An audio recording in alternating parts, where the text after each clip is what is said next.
Most people think fat loss is something you see first. The mirror changes. The scale drops. Your clothes fit better. But here's something most people never hear clearly. The most important fat you'll ever lose is the one you can't see. Visceral fat doesn't sit quietly under the skin. It wraps itself around your organs, your liver, your pancreas, your intestines. And when it finally starts to break down, something deeper changes. Not just how you look, but how your body actually functions. This isn't about abs or waistlines. It's about what happens when your metabolism stops fighting itself and starts working the way it was designed to. I've spent years reading metabolic research, listening to endocrinologists, and working with people who were doing everything right. They exercised. They ate less. They followed plans. Yet they still felt tired, inflamed, bloated, and stuck. What kept showing up wasn't laziness or lack of discipline. It was misunderstanding what kind of fat they were dealing with. Visceral fat behaves differently. It responds differently. And when it starts to break down, the effects ripple through blood sugar, hormones, inflammation, digestion, even mood. Once you understand that process, the whole picture starts to make sense. Here's the problem most people never get explained properly. Visceral fat is not just stored energy. It's biologically active tissue. It releases inflammatory chemicals. It interferes with insulin signaling. It puts constant pressure on your organs quietly every single day. That's why two people can weigh the same and have completely different health outcomes. One feels fine. The other feels foggy, exhausted, and uncomfortable in their own body. CT scan studies show that high visceral fat strongly correlates with type 2 diabetes, heart disease, and fatty liver, even in people who don't look overweight. And here's the frustrating part. You can lose weight on the scale and still keep visceral fat if your metabolism stays stressed. That's why so many people say, "I lost weight, but I don't feel better." Now here's where things get interesting.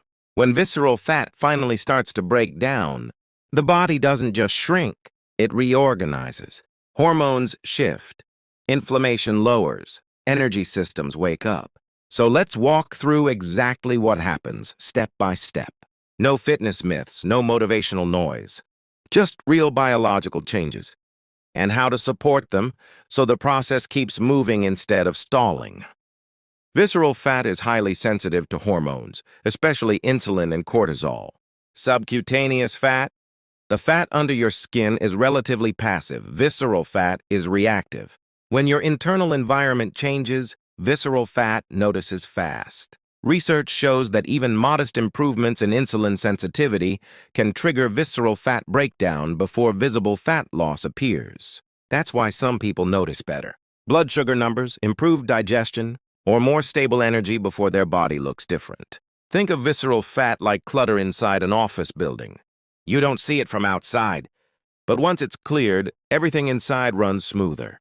The takeaway here is simple. Extreme calorie cuts aren't the answer. Stabilizing blood sugar is. Balanced meals, enough protein, avoiding long stretches of undereating that spike stress hormones. These signals tell the body it's safe to release stored visceral fat. Once that signal lands, momentum builds. One of the first organs to feel relief is your liver. Visceral fat drains directly into the portal vein, which feeds the liver. When there's too much of it, the liver gets flooded with fatty acids and inflammatory signals. That's how fatty liver develops, often without obvious symptoms. When visceral fat starts breaking down, that overload eases. The liver becomes more efficient at managing glucose and fats. Small clinical studies show liver fat can decrease significantly within weeks of metabolic improvement, sometimes before major weight loss occurs. People often notice this as less bloating, better digestion, and fewer energy crashes after meals. It's not a miracle. It's reduced pressure on a system that was overwhelmed. A practical habit that helps here is avoiding constant snacking.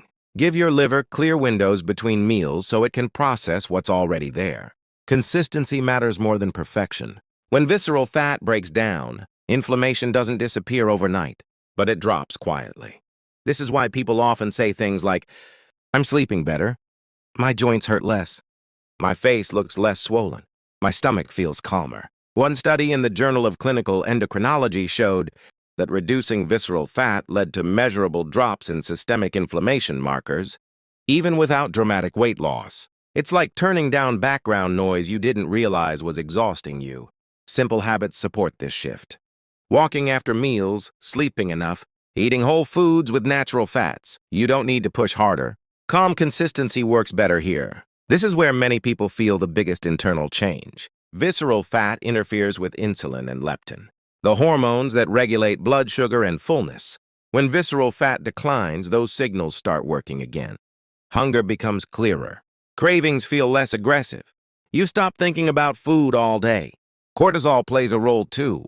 Chronic stress encourages visceral fat storage. As visceral fat decreases, cortisol regulation improves, creating a healthier feedback loop. People often describe it like this: I eat a normal meal and I'm actually satisfied. That's hormonal clarity returning. Managing stress isn't optional here. Sleep, breathing, boundaries, and recovery are metabolic inputs. They're not extras. They tell the body whether to hold on or let go. This part confuses a lot of people.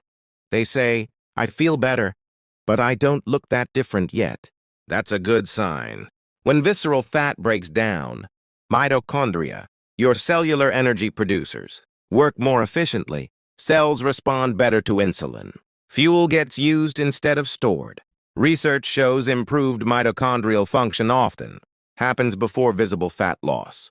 It's like fixing the engine before repainting the car. Pay attention to non-scale changes. Steady energy, better focus, calmer moods. These are signs the system is healing. The mirror catches up later. Here's the most important insight of all. Visceral fat doesn't break down because you punish your body. It breaks down when your body feels safe enough to let go. Safety, biologically speaking, means stable blood sugar, manageable stress, enough sleep, and consistent nourishment. Extreme dieting, overtraining, constant anxiety, those tell the body to protect itself, not release fat. Once visceral fat starts dropping, your body shifts from defense mode into repair mode. And that's when real change begins. One truth worth remembering. Your body doesn't resist change. It resists threat.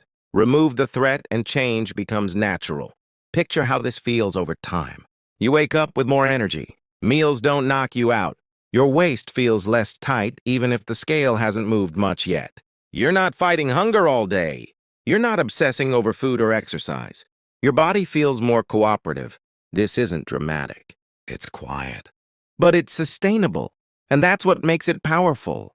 One simple tool that helps track visceral fat changes is a measuring tape. Waist circumference often reflects visceral fat reduction better than weight alone. Measure once a week, same time of day, same spot. No obsession, just awareness. Sometimes the tape tells the story before the mirror does. If there's one reason to take this seriously, it's this. Visceral fat affects your future health long before symptoms appear. Start supporting your metabolism now, gently and consistently. Your body notices even when progress feels slow. If this helped you understand your body in a new way, leave a comment and tell me one signal your body has been giving you lately. Energy, sleep, hunger, or stress. And if you want more grounded science explained like a real conversation, feel free to like the video and subscribe.